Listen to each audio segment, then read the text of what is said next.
I'm in McBee, South Carolina, talking to Spencer McLeod of McLeod Farms of peach fame and many other crops as well. But coming in today, the peaches were just glorious.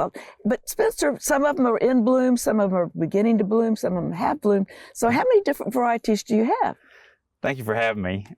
We got about 50 varieties on our farm, and that helps us take us through the entire season. So what you saw coming in, you've got some that have just finished bloom. We got some leaves out. We're almost in shuck split in some varieties, and we still got some blooms on other varieties. So we've had a nice, slower bloom this year. So that's where we're at in peach production right now. It's fun because even the late peaches, everything blooms at the same time. Yeah. Some of them just take longer to develop. Yeah, so each variety only produces peaches for about 2 weeks when they're ripening. Uh-huh. But oddly, they still bloom generally over a 30-day period. So each of those varieties we've selected so we can have peaches during that year. It's kind of why you have freestones and clingstones. So peaches that develop faster from now until when they're ripening, they're going to be generally clingstones. And peaches that take a longer time for maturity, they're the ones that break off the seed and are freestones. Okay.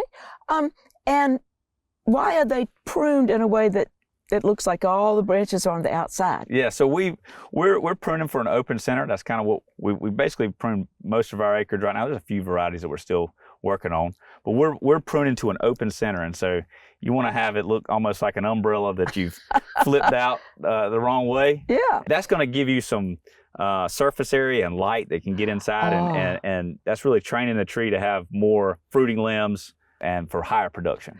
And the pruning is important, and y'all spend a good bit of time every year pruning.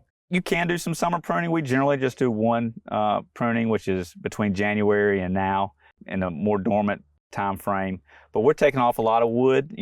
We're growing on a vigorous rootstock, a rootstock called Guardian. It's not dwarfing, so you can actually use different rootstocks that may not put out as much wood every year.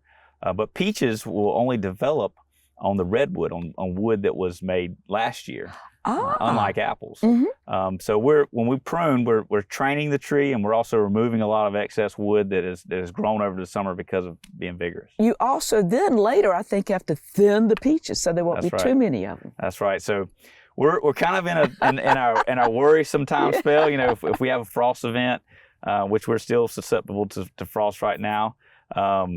That'll knock off some peaches, but in the next 2 or 3 weeks, we'll start thinning, which means we're removing some of the fruit. We want to make it size. That's going to help with taste and quality. Even taste? Even taste. Really? Yeah. Oh, okay. A lot of times if you allow the tree to produce as much fruit as it'll even stress the tree out because of how much fruit's on the tree. And so we're removing some of that fruit.